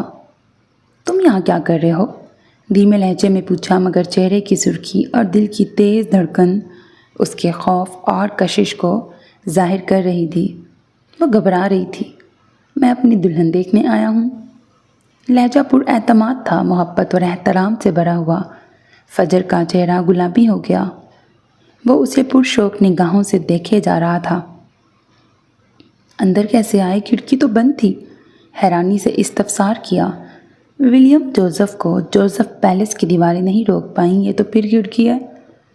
انہی حربوں سے وہ پیلس سے فرار ہوتا تھا، اب وہ اس کے سامنے کھڑا تھا۔ اس کی نظریں فجر کے چہرے پر جمی رہیں، صاف اور بے داغ چہرہ، ہلکے کھلے بال، مہندی کی خوشبو کی نرم لہریں، سب کچھ اس کی روح کو چھو رہا تھا۔ یہ سب بہت خوبصورت تھا۔ وہ دھیرے سے بولا، بہت خوبصورت لگ رہی ہو۔ یہ سنتے ہی فجر کو جیسے احساس ہوا، وہ ٹھٹکی اور جھٹ سے گھونگھٹ اٹھا کر چہرے پر ڈال لیا۔ وہ اس کی حرکت پر حیران ہوا، وہ اب رخ موڑے کھڑی تھی۔ فلک نے کہا تھا شادی سے پہلے تم مجھے نہیں دیکھ سکتے۔ وہ پہلے ہنسا، پھر قدم بڑھا کر اسے کندھوں سے تھامتے ہوئے اس کا رخ اپنی طرف کیا، ایک ہلکی مگر محبت بھری مسکراہٹ کے ساتھ۔ میں تو دیکھوں گا۔ گھونگھٹ کے اندر سے اس کی نظریں فجر کے چہرے کا طواف کر رہی تھیں۔ پہلے منہ دکھائی، اس نے جھٹ سے اپنا ہاتھ آگے پھیلا دیا۔ اس نے ایک نظر فجر کے پھیلے ہاتھ کو دیکھا اور پھر محبت سے اسے تھام لیا۔ کیا چاہیے؟ وہ اسے دیکھتے ہوئے پوچھ رہا تھا۔ کیا دے سکتے ہو؟ الٹا سوال آیا۔ چہرہ ابھی بھی چھپا ہوا ہے، مگر اس کے لیے جان بھی دے سکتا ہوں۔ وہ یہ سن کر ساکت رہ گئی۔ اس چہرے کی وجہ سے سب اسے مارنا چاہتے تھے۔ اس چہرے کو ملعون قرار دیا گیا۔ یہ نقش نفرین تھا۔ صرف یہ شخص تھا جس نے اس چہرے کو محبت سے قبول کیا تھا۔ اس کی موجودگی، اس کی قربت اور اس کا بے تکلف انداز، سب کچھ ایک لمحے میں فجر کے دل کو چھو گیا۔ وہ واحد تھا جو اس کے جذبات اور وجود کو اتنی شدت سے محسوس کرتا تھا، اتنی ایمانداری سے۔ وہ دونوں ایک دوسرے کے قریب کھڑے تھے، خاموشی میں ہر احساس اور ہر لفظ کے بغیر بات کر رہے تھے۔ رات کی چپ، کمرے کا سکوت اور مہندی کی خوشبو، سب کچھ اس لمحے کو لازوال اور یادگار بنا رہا تھا۔ تم نے میرا نام نہیں لکھوایا؟ اس نے فجر کے ہاتھ کو دیکھتے ہوئے حیرت سے پوچھا۔ یہ سنتے ہی اس نے فوراً گھونگھٹ اٹھا دیا، چہرہ واضح ہوا۔ ولی کی نظریں اٹھیں اور پھر اس کے چہرے پر ٹھہر گئیں۔ تمہیں نام بھی چاہیے؟ وہ اب پریشان ہوئی، خالی ہتھیلی کو دیکھا۔ آف کورس، وہ جتاتے لہجے میں بولا۔ مجھے مہندی نہیں پسند، میں نے تمہارے لیے لگوائی ہے۔ اس نے اپنی ہتھیلیوں کی پشت دکھائی جہاں صرف گول ٹکیاں بنی تھیں، لیکن ہیزل آنکھوں میں الجھن ابھر آئی۔ لیکن مجھے تو نام بھی چاہیے، وہ شرارت چھپائے کہہ رہا تھا۔ اچھا، میں مہندی لے کے آتی ہوں۔ وہ ہاتھ چھوڑا کے جانے لگی، مگر اس نے سرت سے واپس کھینچ لیا۔ بعد میں لکھوا لینا، ابھی مجھے تم سے بہت سی باتیں کرنی ہیں۔ اس نے فجر کا تھاما ہوا ہاتھ اوپر اٹھایا اور اس کے سر سے گزارتے اسے ہلکا سا گھمایا۔ وہ ہنس دی۔ تمہیں کیا بننا پسند ہے؟ مسز جوزف یا مسز اورنگزیب؟ فجر کے ٹھنڈے پڑ چکے ہاتھوں کو اپنے ہاتھوں میں لیے پوچھا۔ وہ اب صوفے پر بیٹھے تھے۔ شوہر تم ہو تو سر نیم سے فرق نہیں پڑتا۔ اس نے رخ موڑ کر ولی کو دیکھا۔ یہاں وہ مسز اورنگزیب کہلائی جاتی اور اسکاٹ لینڈ میں مسز جوزف، اسے دونوں قبول تھے۔ اس سے پہلے وہ کچھ کہتا وہ بول پڑی۔ اب تمہیں جانا چاہیے، فلک اٹھ گئی تو غصہ ہوگی۔ تمہیں فلک کی اتنی فکر کیوں ہو رہی ہے؟ وہ ظالم سماج بن گئی ہے۔ وہ حیران ہوا۔ وہاں اسکاٹ لینڈ میں بیٹھے تمام افراد مجھے گالیاں دے رہے ہیں۔ انہوں نے مجھے دلہن لینے بھیجا تھا اور میں یہاں دوبارہ شادی رچا رہا ہوں۔ میرا بھی تو سوچو، میں اتنا کچھ اکیلے سہ رہا ہوں۔ وہ صحیح پسا تھا۔ وہ اس کی بیچارگی پر پھر سے ہنس دی۔ اس سے پہلے کوئی کچھ کہتا باہر سے آہٹ کی آواز ابھری۔ وہ ایک جھٹکے سے اٹھ کھڑی ہوئی، چہرے پر گھبراہٹ ابھری۔ مجھے لگتا ہے فلک اٹھ گئی ہے، پلیز تم جاؤ، اس نے ولی کو کھینچ کے اٹھاتے ہوئے کہا۔ ارے ارے، میں غیر نہیں ہوں، شوہر ہوں، میں تم سے مل سکتا ہوں۔ وہ اڑ گیا۔ کل مل لینا، اسے کھینچتے ہوئے کھڑکی کی جانب دھکیلا۔ یہ زیادتی ہے بیگم، وہ مصنوعی خفگی سے بولا اور پھر کھڑکی کھول کے باہر کود گیا۔ وہ دھک سے رہ گئی۔ کھڑکی سے جھانک کے دیکھا تو وہ نیچے لان میں کھڑا تھا، ہاتھ ہلاتے ہوئے گیٹ کی جانب بڑھ رہا تھا۔ تبھی کمرے کا دروازہ کھلا اور وہ جھٹکے سے پلٹی۔ فلک کا چہرہ سامنے تھا۔ کیا ہوا؟ تم اٹھ کیوں گئی؟ اس نے خود پہ قابو پاتے ہوئے پوچھا۔ چہرہ سرخ ہو رہا تھا۔ مجھے بولنے کی آوازیں آئیں۔ اس نے مشکوک انداز میں نظریں چاروں جانب پھیلائیں۔ اب وہ میں کال پہ تھی، اس نے بہانہ بنایا۔ فلک نے سر سے پاؤں تک اسے دیکھا۔ وہ گھبرائی ہوئی سی خوابناک لگ رہی تھی۔ کھڑکی کیوں کھلی ہے؟ ابرو اچکا کے پوچھا۔ ہاں، وہ گھبراہٹ ہو رہی تھی۔ اس نے بے ساختہ کھڑکی بند کی۔ اتنی سردی میں؟ حیرانی سے پوچھا۔ ہاں، کیا ولی آیا تھا؟ اب کی بار لہجہ ذرا سخت تھا۔ نہیں، وہ کیوں آئے گا؟ فجر نے خود پہ قابو پاتے ہوئے جواب دیا۔ یہ بھی ہے، وہ کیوں آئے گا؟ اس نے سمجھتے ہوئے اسبات میں سر ہلایا، جبکہ ہونٹوں کی مسکراہٹ چھپی رہی۔ ویسے اب تمہیں سو جانا چاہیے، کافی رات ہو چکی ہے۔ ہاں، میں چینج ہی کرنے جا رہی ہوں، وہ تیزی سے کہتی باتھ روم کی جانب بھاگی، جبکہ فلک اس کی حرکتوں پر بے ساختہ ہنستی۔ اس نے دروازہ بند کر دیا۔ پاگل، وہ بڑبڑاتے ہوئے آگے بڑھ رہی تھی، لیکن چہرے پر مسکراہٹ تھی۔ جوزف کی اولاد اس کے کڑے پہرے کے باوجود اپنی دلہن دیکھ گیا تھا۔ شام گہری ہو کر رات کے سیاہ مخمل میں ڈھل چکی تھی۔ فارم ہاؤس کا وسیع و عریض لان روشنیوں کے سیلاب میں نہایا ہوا تھا۔ یوں لگتا تھا جیسے آسمان سے ستارے زمین پہ اتر آئے ہوں۔ سفید اور سنہری رنگوں کے امتزاج سے کی گئی سجاوٹ میں نفاست اور وقار تھا۔ ہوا میں تازہ موتیا اور سفید گلاب کی بھینی بھینی خوشبو رچی ہوئی تھی، جو ماحول کو مزید مسحور کن بنا رہی تھی۔ مگر ہال کے اندر کا منظر اس ظاہری چکا چوندھ کے برعکس تھا۔ جگمگاتے فانوسوں تلے بیٹھے مہمانوں کے چہروں پر اب خوشی سے زیادہ تھکاوٹ اور بیزاری کے آثار نمایاں تھے۔ نکاح کا مقررہ وقت گزرے گھنٹوں بیت چکے تھے۔ دھیمی سرگوشیاں اب واضح چہمگوئیوں میں بدل گئیں۔ نکاح خواں بھی بے چینی سے بار بار اپنی گھڑی دیکھ رہا تھا، اور ان سب سے بے نیاز سٹیج پہ رکھی کرسی پر وہ بیٹھی تھی۔ سرخ لباس والی دلہن، جس کی ہیزل آنکھیں ساکت و جامد ہال کے داخلی دروازے پر جمی تھیں۔ وہ اپنے سربراہ کا انتظار کر رہی تھی۔ کئی گھنٹے گزر گئے تھے، مگر وہ اپنی ضد پر قائم تھی۔ وہ بت بنی بیٹھی تھی، ایک خوبصورت سجا سنورا بت جسے دیکھتے رہنے کو دل چاہتا تھا، مگر جس کی خاموشی میں ایک طوفان قید تھا۔ لوگوں کی بڑھتی ہوئی باتیں فلک کے کانوں میں سیسا انڈیلنے لگیں۔ وہ مزید برداشت نہ کر سکی اور اس کی جانب بڑھی۔ وہ نہیں آئیں گے فجر، بہت دیر ہو گئی ہے۔ اس نے جھک کر اس کے کان میں سرگوشی کی۔ سفید فراک پر سرخ ویلوٹ کی شال ایک جانب گرائے وہ کسی مصور کا شاہکار لگ رہی تھی، مگر اس وقت اس کے چہرے پر اپنی دوست کے لیے گہری تشویش تھی۔ وہ آ گئے تو؟ فجر نے آہستہ سے چہرہ اٹھا کے فلک کو دیکھا۔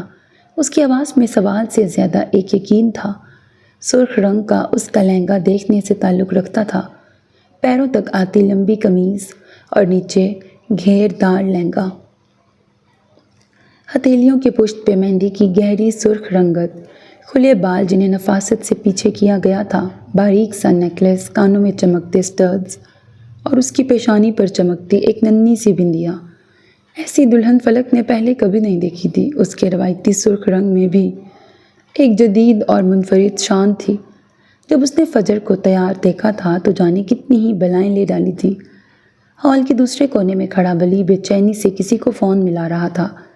سفید شیروانی نے اس کے مغربی پن کو واضح کر دیا تھا۔ اس کے کتھئی بال، کتھئی روشن آنکھیں اور چہرے پر کتھئی ہلکی داڑھی اس سفید لباس میں مزید نمایاں لگ رہے تھے۔ لوگ کبھی دلہے کی بے چینی کو دیکھتے تو کبھی دلہن کے صبر کو، اور یہ فیصلہ نہ کر پاتے کہ دونوں میں سے زیادہ حسین کون لگ رہا تھا۔ فجر کا اٹل یقین دیکھ کر فلک بے بسی سے اسبات میں ہلاتی ایک جانب ہو گئی۔ اس نے اپنا فون نکالا اور ایک نمبر ملایا، رئیس اورنگزیب کا نمبر۔ بار بار بیل جانے کے باوجود کال نہیں اٹھائی گئی تو اس نے کپ کپاتی انگلیوں سے ایک پیغام ٹائپ کیا۔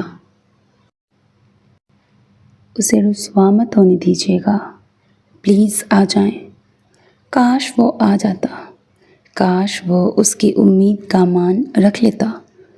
دوسری جانب رئیس ہیڈ آفس کے سرد شیشے کی دیواروں والے کانفرنس روم میں وہی پیغام موبائل اسکرین پر روشن تھا۔ رئیس خالی نگاہوں سے اسے دیکھ رہا تھا۔ وہ جانا نہیں چاہتا تھا۔ وہ یوں پرسکون بیٹھا تھا جیسے اسے کوئی فرق نہیں پڑتا، مگر صرف وہ جانتا تھا کہ اس کا سکون کب کا برباد ہو چکا تھا۔ عروضہ اس کے دائیں جانب بیٹھی کچھ تفصیلات بتا رہی تھی، جبکہ کھڑکی کے قریب کھڑا مراد فون پہ بات کر رہا تھا۔ دوسری جانب ولی تھا۔ انہیں کہیں پلیز آ جائیں، بس ایک بار۔ اس کی آواز میں التجا تھی۔ وہ فجر کو مزید ٹوٹتے ہوئے نہیں دیکھ سکتا تھا۔ ترنم بیگم کے بعد اب رئیس نہیں۔ چند لمحے گزرے، 1 2 3، اور پھر وہ ایک جھٹکے سے اٹھ کھڑا ہوا۔ اس کے یوں اچانک اٹھنے پر تفصیلات بتاتی عروضہ خاموش ہو گئی۔ اس نے رئیس کو دیکھا، جس کی آنکھوں میں ناقابل فہم خالی پن تھا۔ وہ خود کو کام میں مصروف رکھ کر اس شادی کے خیال سے بھاگنے کی کوشش کر رہی تھی، مگر ناکام ہو رہی تھی۔ اس سے پہلے کہ رئیس کچھ کہتا، مراد پلٹا۔ کیا تم چلو گی روز؟ اس نے سیدھا عروضہ سے پوچھا۔ عروضہ نے ایک گہرا سانس لیا اور لیپ ٹاپ کی اسکرین بند کر دی۔ اس سلطنت کے بادشاہ بھی آپ ہیں اور اس گھر کے سربراہ بھی آپ۔ رعایا کا خیال رکھنا اور اپنوں کا مان رکھنا آپ پر فرض ہے، مجھ پر نہیں۔ اس کی نظریں رئیس پر تھیں۔ آپ جائیے، مجھے کچھ ضروری کام نپٹانے ہیں۔ وہ اٹھ کھڑی ہوئی اور اپنا لیپ ٹاپ اٹھا کر کانفرنس روم سے باہر نکل گئی۔ رئیس نے مراد کی طرف دیکھا، جس نے صرف اسبات میں سر ہلا دیا۔ وہ جانتا تھا اب اسے جانا ہی ہوگا۔ دوسری جانب ہال میں اب تقریباً مایوسی کا عالم تھا۔ فلک کی آخری امید بھی دم توڑ رہی تھی۔ فجر اب بھی اسی طرح دروازے کو تک رہی تھی، مگر اب اس کی پلکیں بھیگنے لگیں۔ اور پھر ہال کے دیوہی کل چوبی دروازوں کے چرچرانے کی ایک گہری آواز ابھری، ایک ایسی آواز جس نے تمام چیمگوئیوں، تمام سرگوشیوں اور تمام سازوں کو ایک لمحے میں خاموش کر دیا۔ وہاں موجود ہر شخص ساکت ہو گیا۔ لوگوں نے بے اختیار گردنیں موڑ کر دروازے کی جانب دیکھا۔ وقت جیسے تھم گیا۔ دروازے کے عین وسط میں وہ کھڑا تھا، ہمیشہ کی طرح سیاہ ڈریس سوٹ میں۔ اس کا وجود طاقت اور بے رحمی کی ایک جیتی جاگتی تصویر تھا۔ چہرے پر کوئی تاثر نہیں، آنکھیں ایک سرد جھیل کی مانند جس میں کوئی جذبہ دکھائی نہیں دیتا تھا۔ وہ بادشاہ تھا اور رعایا اسے دیکھ کر سانس لینا بھول گئی تھی۔ وہ آ گیا تھا، اس کا سربراہ آ گیا تھا۔ وہ ہال کے دروازے پہ کھڑا تھا اور اس کی نظریں دوسرے کونے پر اسٹیج پہ بیٹھی اس سرخ لباس والی لڑکی پر تھیں، جو یہاں سے روشنیوں اور فاصلے کے باعث محض ایک خوبصورت سرخ نقطہ لگ رہی تھی۔ مراد دائیں جانب کھڑے ولی کی جانب بڑھا، جبکہ رئیس نے اپنی اندرونی اذیت کے طوفان کو ایک سرد بے تاثر چہرے کے پیچھے چھپایا اور اس سرخ نقطے کی جانب قدم بڑھا دیے۔ چال ویسی ہی بادشاہوں جیسی تھی، ہر قدم میں ایک ناقابل تسخیر طاقت اور رعب، مگر آج اس کا دل سینے میں نہیں، قدموں تلے دفن ہو گیا تھا۔ ہر قدم اپنی ہی قبر پہ رکھا جا رہا تھا۔ اسے اپنی جانب آتے دیکھ کر فجر اپنی جگہ سے اٹھ کھڑی ہوئی۔ اس کی ہیزل آنکھوں میں پہلے شدید حیرانی کی لہر اٹھی، پھر تشکر کے آنسوؤں کی نمی چمکی، اور پھر اس مان کا ایک گہرا سمندر امٹ آیا جو صرف اسے ہی زیب دیتا تھا۔ وہ جانتی تھی اسے آنا ہی تھا۔ جیسے جیسے ان دونوں کے درمیان کا فاصلہ سمٹ رہا تھا، ویسے ویسے دنیا، ہال کا شور، لوگوں کی سرگوشیاں، سب کچھ محو ہوتا جا رہا تھا۔ پس منظر میں صرف ایک دھند رہ گئی تھی اور پیش منظر میں صرف وہ تھی، دلہن بنی لڑکی۔ وقت جیسے رک گیا، آوازیں کہیں دور خلا میں گم ہو گئیں۔ اب وہ اس کے بالکل سامنے کھڑا تھا، اسے دیکھ رہا تھا۔ سیاہ آنکھوں میں چھپی اذیت کی آگ اسے اس روپ میں دیکھ کر جیسے ایک لمحے کو بجھ گئی۔ وہ دونوں ایک دوسرے کے سامنے چپ چاپ کھڑے تھے۔ فجر کا سر فخر سے مزید اٹھ گیا۔ اس کا انتظار رائے گاہ نہیں گیا تھا۔ رئیس نے اس کے اس روپ کو دیکھا جو ناقابل فراموش تھا۔ اس کے گلے کی گلٹی ابھری اور معدوم ہو گئی۔ آنکھوں میں ایک لمحے کو حسرت کی ایک ایسی لہر آئی جسے اس نے فوراً ہی اپنی بے رحمانہ ضبط کی دیوار کے پیچھے قید کر لیا۔ کیسی لگ رہی ہوں میں؟ وہ اپنا دوپٹہ نفاست سے ٹھیک کرتے ہوئے بولی۔ آواز میں ایک معصومانہ تجسس تھا۔ وہ چند لمحے اسے بس دیکھتا رہا۔ دل نے ایک بوجھل دھڑکن چھوڑی۔ اس نے منہ کھول کر ایک لمبی سانس لی اور پھر سینے پر دایاں ہاتھ رکھتے ہوئے سر کو اس کی جانب ہلکا سا خم دیا۔ لفظ نہیں تھے، صرف انداز تھا، اور اس کا انداز ہزار لفظوں پر بھاری تھا۔ وہ بے ساختہ نم آنکھوں سے ہنس دی، یعنی وہ پاس ہو گئی تھی۔ بہت دیر کر دی آپ نے، اب بھولے سے شکوہ کیا۔ لہجے میں گلہ تھا، شکایت تھی اور بے پناہ مان تھا۔ وہ کچھ نہ بولا، کچھ بول ہی نہیں سکتا تھا۔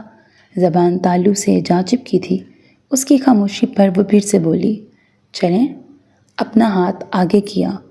ہال کے درمیان میں نکاح کے لیے ایک چھوٹی سی فلورل سٹیج بنائی گئی تھی، جہاں درمیان میں سفید پھولوں کی ایک دیوار تھی اور دونوں جانب لمبے بینچ رکھے گئے تھے۔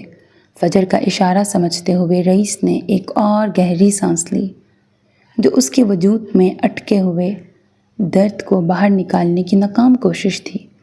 اس نے اس بات میں سر ہلایا اور اپنا بازو آگے کر دیا۔ وہ ایک قدم آگے بڑھی اور مضبوطی سے اس کے بازو کو تھام لیا۔ اب وہ ایک ساتھ کھڑے تھے، رئیس اورنگ زیب اور فجر معراج۔ کئی کیمروں کی فلیش لائٹس نے اس تاریخی منظر کو قید کر لیا۔ سامنے فلورل سٹیج پہ ولی کھڑا تھا۔ وہ انہیں اپنی جانب آتے دیکھ رہا تھا اور پھر دھیرے سے ہنس دیا۔ اس کی کتھئی آنکھوں کے گوشے بھیگ گئے۔ وہ گردن اکڑائے اپنے سربراہ کے ساتھ اس کی جانب آ رہی تھی۔ انتظار کرتا ہوا دلہا، اپنے سربراہ کے ساتھ آتی ہوئی دلہن، یہ منظر مکمل تھا۔ لوگ حیران تھے، ساکت تھے، تو اس کا انتظار کیا جا رہا تھا، رئیس اورنگ زیب کا، اور یہ انتظار رائیگاں نہیں گیا۔ ہواؤں نے منادی کرا دی، آج دیکھ لیں وہ سب لوگ جنہوں نے فجر معراج کو رد کیا تھا، جنہوں نے اسے اکیلا سمجھا تھا، جس کے اپنوں نے اسے بوجھ مانا تھا، جنہیں لگتا تھا اس کا کوئی نہیں تھا۔ آج وہ سب دیکھ لیں، اس کا سربراہ آ گیا تھا۔ اس کی آمد نے سب کے منہ بند کروا دیے تھے۔ سرخ اور سبز وادیوں کی طرف وہ میرے ساتھ چل رہی ہوگی۔ وہ چل رہا تھا اور پہلو میں دل مچل رہا تھا۔ وہ چلتے ہوئے آئے اور ولی کے سامنے آ کے رک گئے۔ اس کی نظریں رئیس سے ملیں۔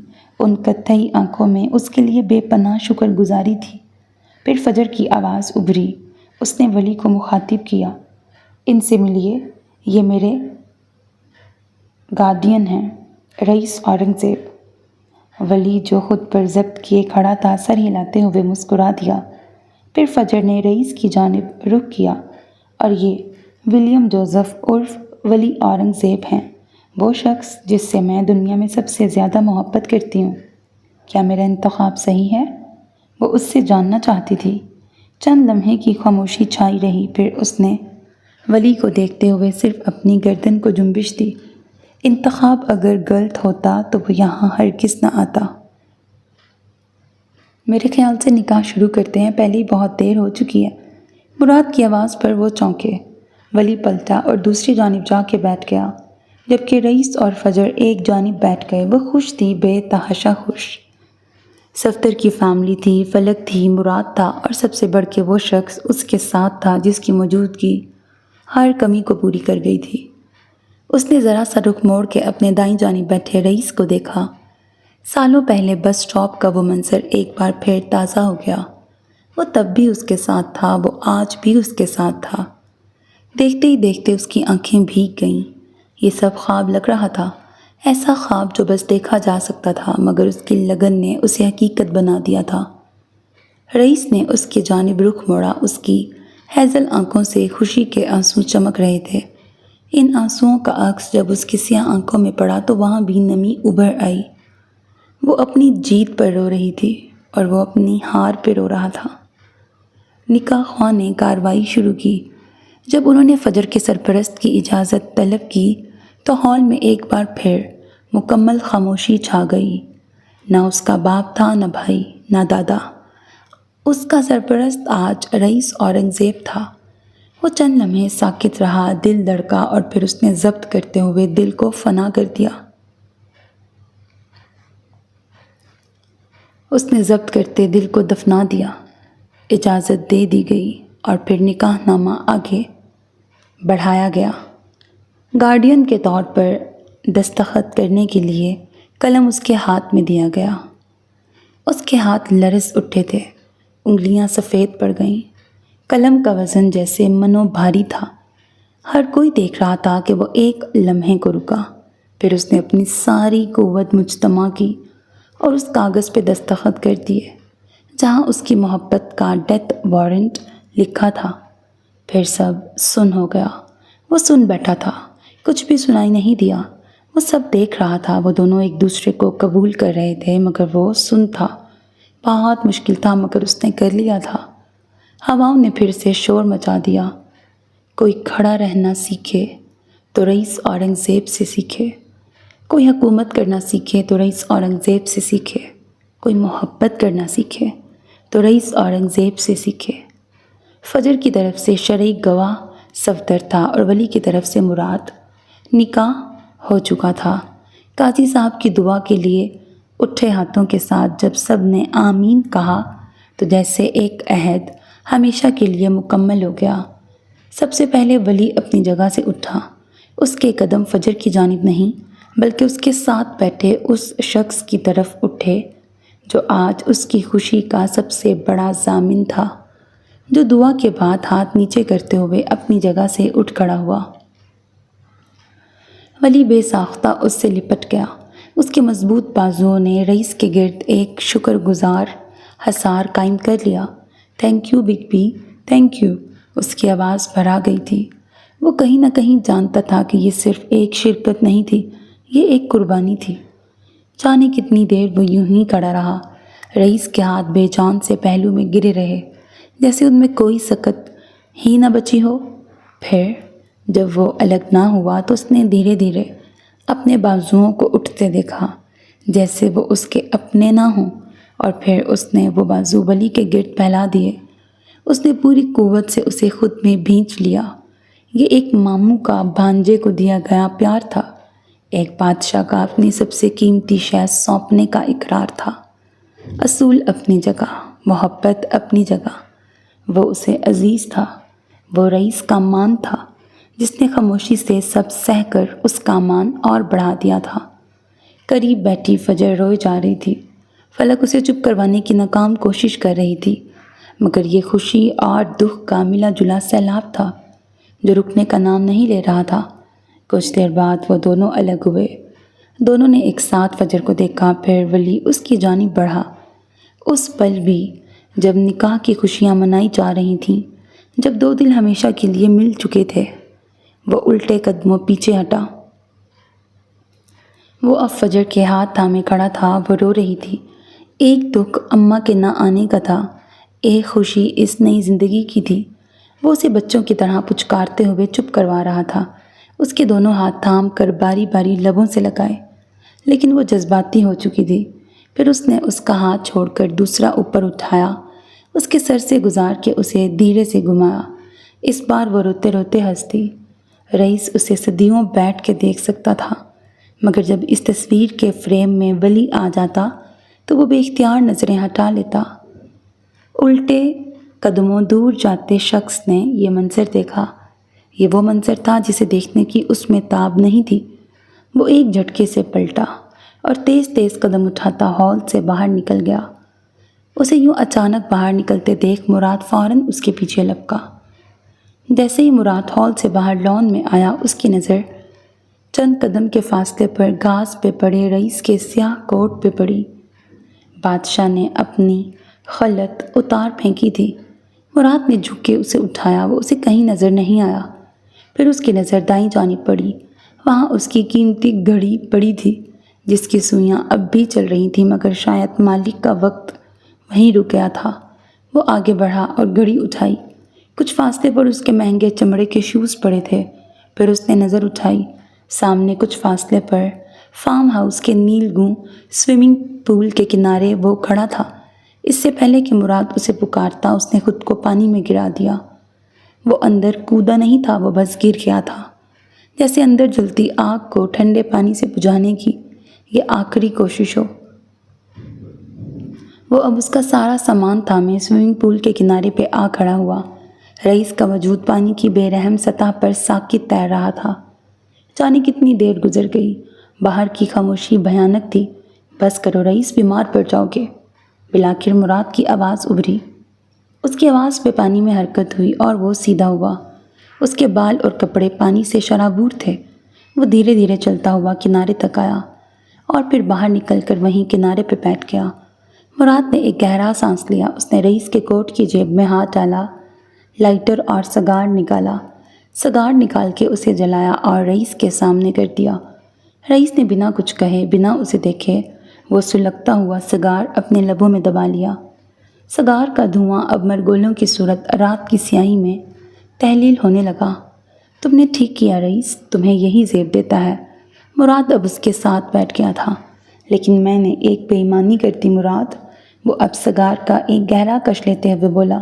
اس کی آواز پانی اور اذیت میں بھیگ کر اور بھاری ہو گئی تھی۔ مراد نے حیرت سے اسے دیکھا۔ جب میں نے دعا کے لیے ہاتھ اٹھائے تھے تو پتہ ہے کیا مانگا؟ اس کی نظریں پول کے پانی میں تیرتے اپنے لرزتے ہوئے عکس پر جمی تھیں۔ کیا مانگا؟ میں نے سنا ہے اس جہان جیسے اور بہت سے جہان ہیں، اس دنیا جیسی اور دنیائیں ہیں۔ وہ سانس لینے کو رکا، سینہ بھاری ہو رہا تھا۔ میں نے مانگا کہ وہ چہرہ کسی اور دنیا میں مجھے چن لے، بس ایک بار، بس ایک بار۔ مراد نے گہرا سانس لیا۔ اس جہان میں میں اسے سب سے پہلے ملوں۔ وہ کسی بادشاہ کی نہیں، ایک عام ٹوٹے ہوئے انسان کی طرح کہہ رہا تھا۔ کیا کسی جہان میں یہ ممکن ہے؟ کسی میں تو ہوگا نا۔ اس نے پہلی بار رخ موڑ کر مراد کو دیکھا۔ اس کی آنکھوں میں سوال نہیں تھا، ایک بچے جیسی امید تھی، ایک بھکاری کی التجا تھی۔ پھر مجھے خیال آیا، سنا ہے اس جہان کے بچھڑے کسی جہان میں نہیں ملتے۔ پھر میرا دل مر گیا مراد، پھر میرے ہاتھ گر گئے، میری دعا ادھوری رہ گئی، میں آمین نہیں کہہ پایا۔ وہ ہولے ہولے بڑبڑا رہا تھا جیسے خود سے باتیں کر رہا ہو۔ اندر ہال میں ایک الگ سما تھا، کہے تھے، مبارکبادیں تھیں اور ایک نئی زندگی کے آغاز کا جشن تھا۔ اور یہاں باہر ایک بادشاہ اپنی پوری سلطنت ہار کر ایک ایسی دعا مانگ رہا تھا جس کی قبولیت کا اسے خود بھی یقین نہیں تھا۔ ہال میں کہکہوں، فلیش لائٹس اور دعاؤں کا شور تھا۔ دلہا دلہن ایک دوسرے کے قریب آ کے رک گئے تھے، شاید کوئی تصویر لی جا رہی تھی، مگر ان دونوں کی نظریں کیمرے میں نہیں ایک دوسرے میں گم تھیں۔ فلک نے ان دونوں کو دیکھا اور پھر وہ ان کے سامنے آ رکی۔ اس تقریب کو تھوڑا سا تو دلچسپ بنایا جائے، فوٹو شوٹ کے بعد میں ہو جائے گا۔ فوٹو شوٹ بعد میں ہو جائے گا، پہلے ادھر دیکھیں۔ اس نے دونوں کی توجہ مبذول کی۔ لوگ جاننا چاہتے ہیں تم دونوں ایک دوسرے کے لیے کیا ہو۔ فجر نے مسکرا کے ولی کی طرف دیکھا، آنکھوں میں نمی تھی مگر لہجے میں مکمل سکون۔ پھر وہ گہرا سانس لیتے بولی، یہ میرے لیے گھر ہے، ایسا گھر جس کے دروازے پہ کبھی تالا نہیں لگتا، جس کی کھڑکیوں سے روشنی اندر آتی ہے اور جہاں رات کے اندھیرے میں بھی خوف نہیں ہوتا۔ یہ وہ جگہ ہے جہاں میں واپس آتی ہوں، چاہے کتنی بھی دور نکل جاؤں، اس نے بنا کسی ہچکچاہٹ کے کہا۔ ہال میں لوگ چپ ہو گئے، ولی کے ہونٹوں پہ ہلکی سی مسکراہٹ آئی۔ اس نے فجر کی طرف ذرا سا جھک کر جواب دیا، مگر آواز اتنی تھی کہ سب سن سکیں، اور یہ میری پناہ ہے، میرا سکون۔ میں نے ساری عمر شہر بدلتے گزاری، کبھی لوگوں کے بیچ تو کبھی لوگوں سے دور بھاگتے، مگر اپنا ہونے کا احساس صرف یہاں ملا۔ یہ جہاں ہوتی ہے وہ وطن لگنے لگتا ہے۔ کچھ سوال مزید ہوئے، انہیں فوٹوز کے لیے وہیں روکا گیا۔ وہ دونوں اب بھی ایک دوسرے کو دیکھ رہے تھے، جیسے یہ ہال، یہ لوگ سب دھند میں ہوں اور سامنے صرف وہی۔ جب تم ایڈنبرگ میں تھے تو میرے لیے کیا کرتے تھے؟ فجر نے اسے دیکھتے ہوئے آہستہ سے پوچھا۔ وہ بھی اسے ہی دیکھ رہا تھا، پھر مسکرایا۔ تمہارے لیے صدقے کیے جاتے تھے، دعائیں کروائی جاتی تھیں، دیگیں چڑھائی جاتی تھیں، چاند کو دیکھا جاتا تھا اور ہر بار اللہ سے کہا جاتا تھا، وہ میری محبت ہے، مجھے لوٹا دیں۔ وہ اتنی خوبصورتی سے کہہ رہا تھا کہ وہ ساکت رہ گئی۔ تمہارے نام کے عوض نیندیں بیچی گئیں، تمہاری یاد کے بدلے خواب وارے گئے، تمہارے نام کی حرمت میں ہر سات جلتی رہی، تمہاری چاہ کے بدلے ذات گروی رکھی گئی، اور تمہاری محبت کی ایک جھلک کے لیے بے شمار درد خریدے گئے۔ وہ گھنٹوں سن سکتی تھی اور وہ گھنٹوں تعریف کر سکتا تھا۔ میرے سجدوں کی سب سے گہری خواہش تم تھی، میرے صبر کی آخری حد تمہارا نام تھا۔ کسی نے کیمرے کا فلیش چلایا اور اس پل کی تصویر ہمیشہ کے لیے قید ہو گئی۔ ایک لڑکی جو اپنے گھر کو تھامے کھڑی تھی، اور ایک مرد جو اپنی پوری دنیا کو اپنے پہلو میں لیے کھڑا تھا۔ سو میرے عزیز listeners, this was the end of this episode, hope that you like it.